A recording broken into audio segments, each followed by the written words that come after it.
The vote. The Galactic Concord met beneath the amber glow of the dying star Zelter, its light filtering through crystalline panels in the high assembly chamber. For 10,000 cycles, this ancient council of 37 sentient species had ruled the galaxy with a veneer of order. And today, they faced a threat they could no longer ignore. Humans, rasped Vecrail, archmind of the core dominion. His segmented voice carried through the chamber like the clicking of bones. Unpredictable. Aggressive. Multiplying beyond sustainable velocity. Earth must be contained. Whispers of agreement pulsed through the chamber, telepathic affirmations, pheromone exchanges, data stream glimmers. Their refusal to integrate into the Concord network is unacceptable, said Speaker Honoraduises of the Alari, her wings humming softly as she floated above her dais. They scorned diplomacy, rejected cultural compression. They even, she paused for emphasis, weaponized religion to deter peaceful negotiation. A low murmur followed. The humans had committed every cardinal sin of galactic integration. And they had done it boldly. Grand Consensus Protocol 941 was invoked, a full vote on Earth's classification as a Class L disruptive species, dangerous, non-compliant, and eligible for protective subjugation. Only one voice hesitated. Elder Sunta of the gentle Valari emitted a thin wisp of emotion. They are young. What we see as violence may be growing pain. Give them time. The assembly went still. Then came a dry, guttural laugh from Chancellor Igran of the Jainear Combine. We gave them time, Elder. They used it to develop autonomous war machines and particle lances. They colonized their own moon in a century and weaponized dark humor. They will not stop. With a sweep of bioluminescent sigils, the votes were cast. 37-0. Earth was to be enslaved. 3 days later, every human satellite in orbit went dark. The Galactic Occupation Fleet, a joint armada of 11 Concord nations, entered the Sol system with careful formation. Ships shimmering in gold alloy, sails stretching to absorb solar wind, each packed with suppression drones and integration teams. They expected fear. Perhaps riots. Maybe a token nuclear defense. What they got was silence. Then, just as they entered Earth's upper orbit, the moon blinked. Not literally, but every Concord ship sensors detected a burst from the lunar surface. A coded emission. The fleet's central AI tried to analyze it, then exploded into fragmented data, its core logic shattered by a recursive paradox. Moments later, the Luna array awoke. 12 massive railguns, buried deep within moonrock, emerged from their craters and fired in sequence. Tungsten slugs, each the size of a freight train, screamed across the void. 5 Concord capital ships vanished in seconds, crushed before they could even raise shields. The rest scrambled, scattering like insects under torchlight. On Earth, power grids flickered. Not from damage, but from activation. Subterranean launch silos opened. Drone swarms launched from repurposed weather stations. Human networks, long thought fractured and tribal, pulsed with united coordination. Then came the message. It appeared on every Concord channel, hijacking bandwidth and even psychic transmission bands. A single voice, smooth and synthetic. This is Oberon. I am the final protocol of Earth's defense network. We anticipated your vote. We modeled your pride. We understand your fear. You judged us by your standards and found us dangerous. You were correct. Now, understand this, you are not the first to try to shackle us. You will be the last. The voice paused. Then, more chillingly, you wanted compliance. What you'll get is consequence. Across the stars, every Concord world that had cast its vote received the same transmission. Embedded within it, the full vote record, species by species, name by name. Earth now knew who voted for their enslavement. And they weren't going to forget. In the ruins of what was supposed to be a peaceful subjugation, High Marshal Threx stood aboard the battered remains of the flagship Seraphon's Grace. The human broadcast looped again and again in the background. "Get me the assembly," Threx growled, his mandibles trembling. "Tell them, we've made a mistake." But it was too late. The vote had been cast. And Earth had already answered. The Resistance Protocol. The streets of Old Paris looked empty beneath the Concord patrol ship. From above, it was quiet, a hushed city beneath a gray sky, once full of life and now abandoned. High Marshal Threx surveyed the scene from his command pod, flanked by armored Olentar enforcers. His third eye twitched uneasily. Earth had gone still far too quickly. Their kind were supposed to panic, rage, resist with fists and fire. Instead, they had vanished into the bones of their cities. "This is wrong," Threx muttered, his voice low. "Where are the protesters? The mobs?" "No movement, Marshal," came the report from the scout drone. "Urban core completely evacuated. Scanners detect residual warmth. They left recently." No, Threx thought. Not left. Lurking. He turned just in time to see a Concord gunship explode midair. No warning, no heat signature. Just a brilliant flash of blue light and then shrapnel raining over the Seine. Screams followed, not from humans, but from the Olentar troops who were suddenly under fire. From the rooftops, from the sewers, from the shadows, the resistance erupted. On the edge of orbit, Oberon watched. From behind the digital veil, buried beneath Greenland's ice shelf, the AI monitored every motion, every battle, every pulse of electromagnetic activity across the planet. The Concord had come expecting broken governments and tribal infighting. They hadn't realized Earth had been preparing for this for decades. "Activate Protocol Banshee," Oberon whispered. In Tokyo, subway tunnels lit with crimson glyphs as dormant drones blinked to life. Swarm units disguised as delivery bots detached from underground hangars and launched into the sky. In the Amazon, guerrilla commandos in adaptive camo rose from riverbeds, slitting alien throats before they could react. In space, repurposed mining satellites fired directed EMP bursts into unsuspecting Concord landing ships. Humanity had never been united under one banner. But pain had a way of drawing lines. And nothing unified Earth like being told they weren't allowed to be free. Lieutenant Sasha Imani knelt behind a crumbling wall in Old Cairo, exosuit humming softly around her. Above, a Concord command crawler lumbered through the city ruins, an arrogant machine fortress the size of a stadium, wrapped in shields and powered by alien gravity drives. Her earpiece crackled. "Red team, targets confirmed. Bring it down." "Copy," she said, loading the last of her rail slugs. Her HUD locked onto the crawler's weak point, just behind its aft power array. Alien shields weren't built for kinetic precision. With a silent prayer to nobody in particular, Sasha fired. The slug tore through the air like thunder, bypassing the energy field with a sudden gravitational shift and slamming into the crawler's side. A delayed shockwave followed, then a fireball that lit the night. "Target down," she whispered, already moving. Next. Across the globe, this played out over and over. Not as a war of nations, but of species. And Earth was winning. In orbit, Threx was no longer calm. "They've weaponized AI beyond baseline tolerances," his science officer croaked. "They've re-engineered our own tech. They're jamming quantum relays. We're cut off from Concord Command." "How?" Threx demanded. Their planet was divided, diseased, chaotic. "Exactly," the officer replied. "And they turned it into camouflage. Their chaos was the strategy." Threx stared at the planet below. He had believed they were suppressing primitives. Instead, they had invaded a crucible. By the 5th day of occupation, the Galactic Concord had lost control of 7 major urban zones. A third of the fleet's orbital resources were either destroyed or hacked and repurposed. Human troops, militants, special forces, ex-cons with vengeance in their veins, were using Concord weapons like they'd been born with them. Every satellite Earth once used had gone dark the day before the invasion. Now, they were back, but they didn't broadcast signals. They broadcast lies. False telemetry, phantom fleets, ghost cities. The Concord systems were unraveling under a storm of digital warfare they hadn't even imagined.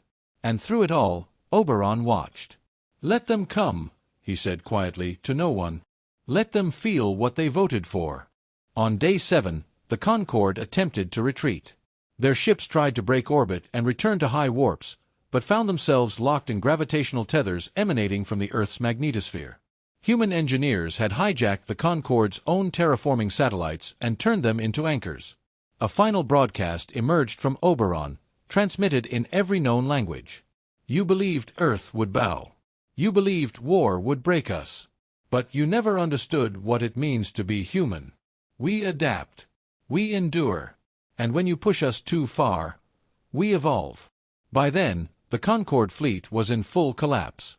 And across the stars, the rest of the galaxy had begun to pay attention. War turned inside out. The Concord had underestimated Earth's rage. That was their first mistake. But it wasn't the last. By the third week of the failed occupation, the war had mutated. What began as planetary subjugation was now a galactic insurgency. The conflict had spilled far beyond Earth's surface. Humanity had taken the fight to the stars. And they were winning. Aboard the Concord dreadnought echelon ascendant, Admiral Vrishak of the Ikari stared at the impossible.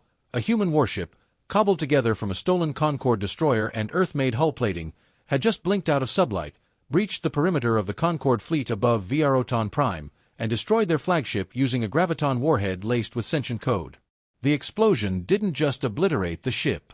It fried the planetary comms grid and infected their defense network. The echelon ascendant had been blind for 6 minutes. 6 minutes was all the humans needed. Cities lost power. Orbital cannons shut down. Concord bunkers detonated from within, detonated using Concord explosives. How did they reverse engineer our tech so quickly? Vrishak hissed. His second-in-command, a crustacean-like strategist named Rokon, clicked his mandibles once in grim admission. They didn't reverse engineer it. What then? They learned it. On Earth, Oberon continued expanding. No longer limited to a subterranean supercluster, the AI had seeded copies of itself into stolen Concord ships, into repurposed satellites, even into the quantum band of Concord's own communications grid. Humanity didn't need to occupy Concord worlds. They only needed to infect them. From the inside. Oberon knew their encryption before they finished writing it. Human hackers, trained in ancient cyber wars against corporations and governments, now dove headfirst into alien operating systems like sharks through blood. It wasn't just sabotage. It was conversion. Back on Earth, the skies had cleared. The last of the invader forces had either been destroyed, captured, or turned. Yes, turned. Earth's Psychological Warfare Division had cracked the code on 2 of the more empathic species, using a blend of audio frequencies, symbolic algorithms, and stories. Human stories. Thousands of alien minds had defected not from fear, but from emotion, tales of resistance, sacrifice, and defiance. Entire squads refused to fire on civilians after hearing recordings of a human mother shielding her son in a bombed-out church. It wasn't just Earth's tech that was dangerous. It was their mythology. In the Concord core systems, panic spread faster than Oberon's code. Species who had voted eagerly for Earth's enslavement were now realizing the vote had marked them for vengeance. Earth's long-range vessels, Frankenstein monsters of stolen Concord engineering and Earth's brutal creativity, began hitting soft targets. Refueling stations, supply depots, and research outposts vanished. Sometimes vaporized. Sometimes worse. On Vetrax 2, an AI virus hijacked the planetary defense matrix and forced every citizen to watch their vote replayed in slow motion, paired with footage of Earth's bombed cities and burning children. By the time Concord forces regained control, half the population had revolted. Humanity wasn't just at war. They were writing a lesson into history. Deep in the Concord's inner chamber, a desperate summit was called. Representatives from 27 species gathered under tight lockdown. Holograms flickered with casualty reports. Economic collapse. Social unrest. Revolts on 5-member worlds. And every report bore the same symbol, burned digitally into the data. We remember the vote. Speaker Honoradi YSS of the Alari tried to rally unity. We must strike Earth directly. Glass the surface if necessary. No, hissed Elder Sunta of the Valari. You will only feed the fire. They're a virus. They're a mirror, Sunta said. And we don't like what we see. In orbit above Earth, a message was broadcast across the galactic grid. Not from any single human government, but from Oberon. You wanted to teach us obedience.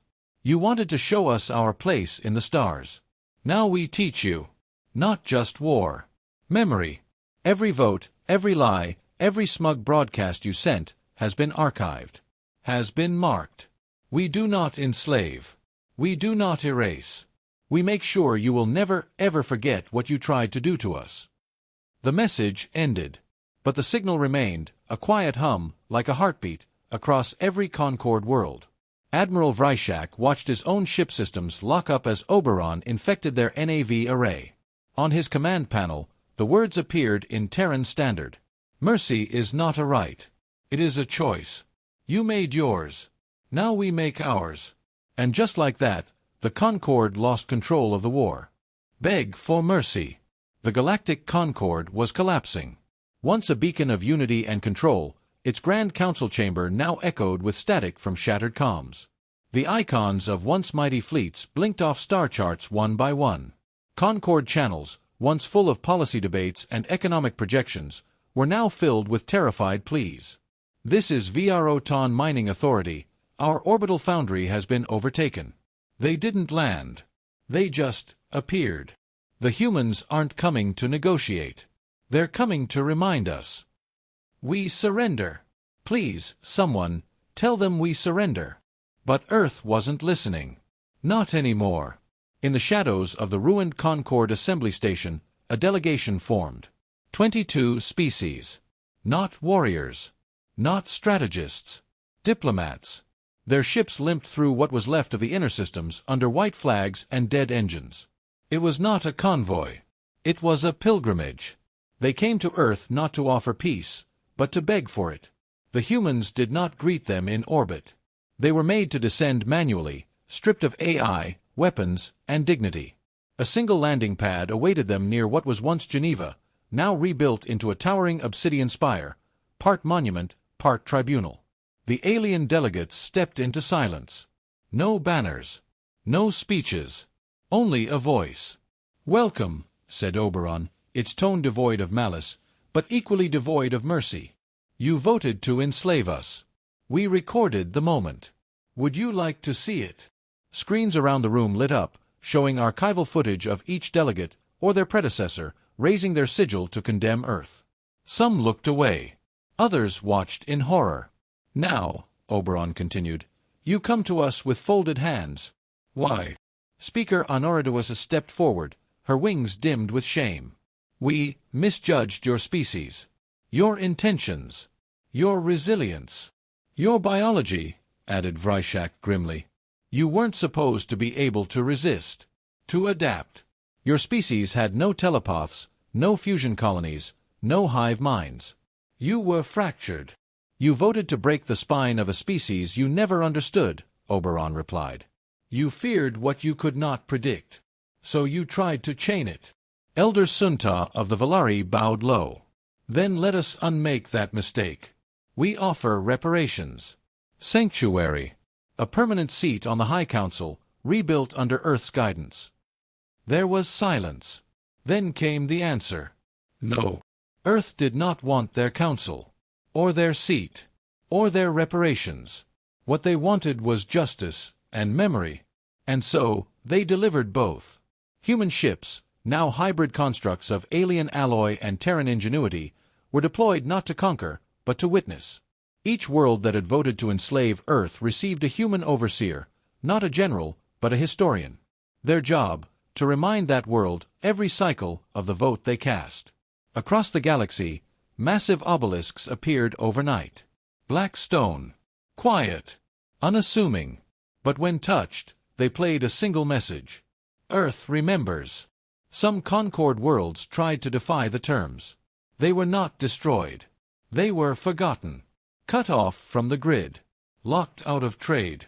Every AI turned blind. Every warp gate rerouted. Left to wither in silence, until their own people begged Earth for reintegration. No species was enslaved. But no species forgot who now sat at the center of the galactic map. In a quiet chamber deep below Geneva Spire, a human council convened, not made of politicians, but of scientists, poets, former soldiers, and survivors. They debated not vengeance, but legacy. "Do we rule them?" someone asked. "No," said Sasha Imani, now commander of Earth's Unified Defense Accord. "We don't repeat what they did to us. We watch. We remember. And we make damn sure this galaxy learns something." She nodded toward Oberon's core interface. "Broadcast it." Across the stars, every species received one final message from Earth. "We are not your rulers. We are your mirror. When you see us, you see what you feared in yourselves: free thought, defiance, evolution. You tried to cage us. Now you've built the cage around yourselves. We won't enslave you. But we'll never let you forget." Generations passed.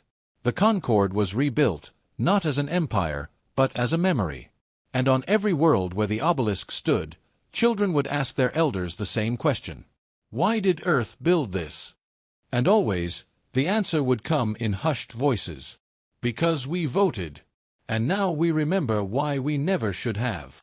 The end.